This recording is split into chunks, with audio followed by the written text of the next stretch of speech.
Afroeduca Podcast. Vozes que cantam, histórias que ensinam. Do tambor à palavra, da memória à educação. Afroeduca é som, é saber, é resistência. Onde a história ganha voz e a memória ganha ritmo. Afroeduca pode, cá está aprender, é resistir.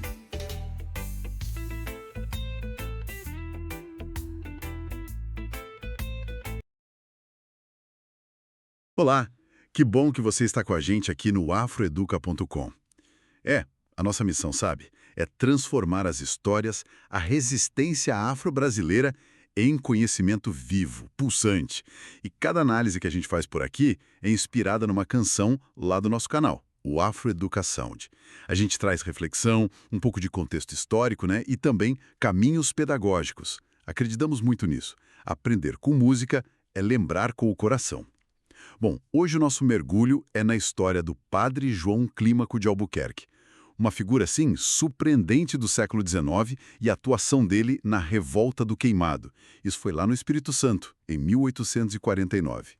E a nossa inspiração é a música Padre Clímaco, a voz que não se cala. Vamos tentar entender um pouco quem foi ele, né, e por que essa história ainda ecoa tanto. Então, para a gente se situar.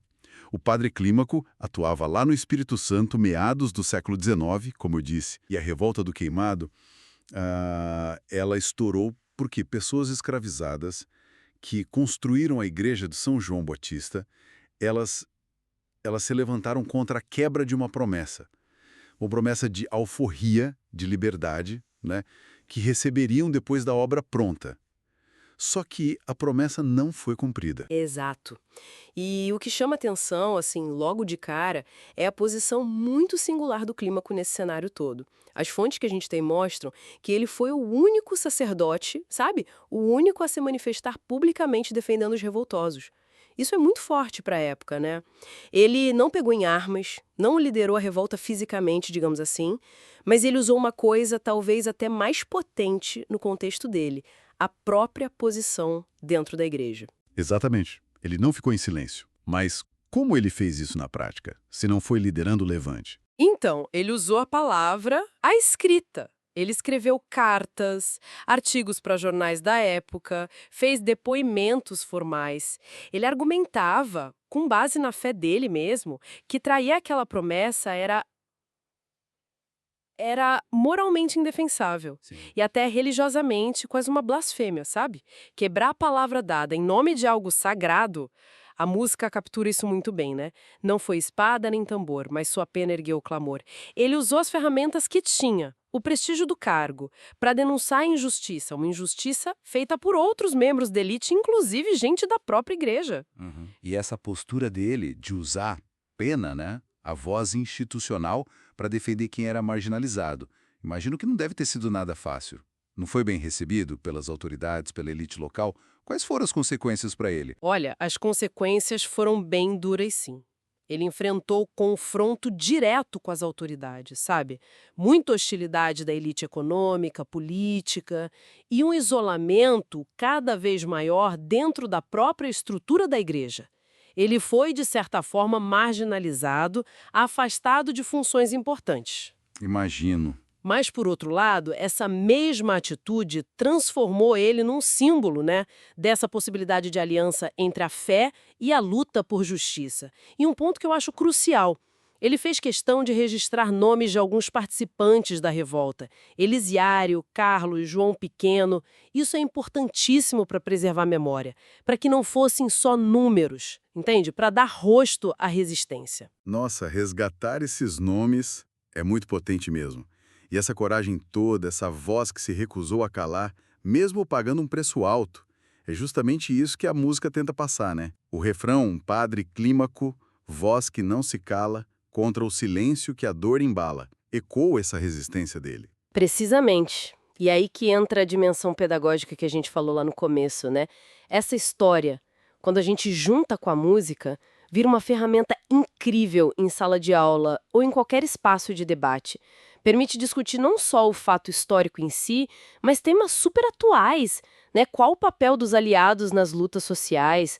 Qual a responsabilidade de quem tem algum tipo de poder ou privilégio? E o peso do silêncio das instituições para manter as injustiças. Ele é um exemplo concreto, histórico para a gente pensar tudo isso. Faz todo sentido. Não é só olhar para o passado, mas ver como essas dinâmicas, infelizmente, ainda se repetem, né? E o legado dele, apesar desse afastamento que ele sofreu. Olha, apesar do ostracismo, né, por parte das estruturas de poder, ele continuou o trabalho pastoral dele junto às comunidades mais pobres. A história dele mostra que a coerência ética, mesmo sob uma pressão enorme, é um caminho possível sim. Ele pode não ter vencido no sentido tradicional, né, mas a postura dele deixou uma marca profunda. Como a letra diz, ficou no povo como centelha. Se a gente olha em perspectiva, percebe a importância vital de não só registrar, mas de revisitar, de amplificar essas narrativas.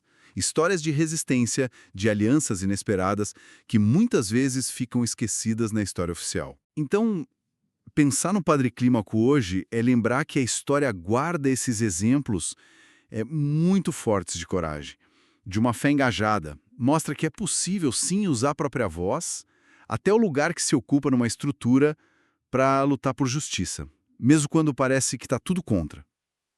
Exato. E talvez a reflexão final que fica para todo mundo é: como que nós hoje podemos identificar e, mais importante, apoiar as vozes que não se calam nas nossas comunidades? Como a gente pode desafiar os silêncios? Sejam eles institucionais ou até os nossos próprios silêncios pessoais, né? Que acabam permitindo que injustiças continuem.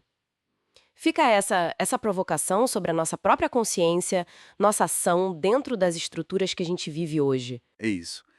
E a gente convida quem nos ouve a continuar essa jornada lá no afroeduca.com. Se inscrevam no nosso canal Afroeduca Sound, lá no YouTube, curtam os vídeos, explorem as outras músicas, as outras análises. Tem muita história potente, muitos mergulhos como este esperando por lá. E novas histórias estão sempre chegando. Muito obrigado pela companhia e até a próxima. Afroeduca Podcast. Vozes que cantam, histórias que ensinam. Do tambor à palavra, da memória à educação. Afroeduca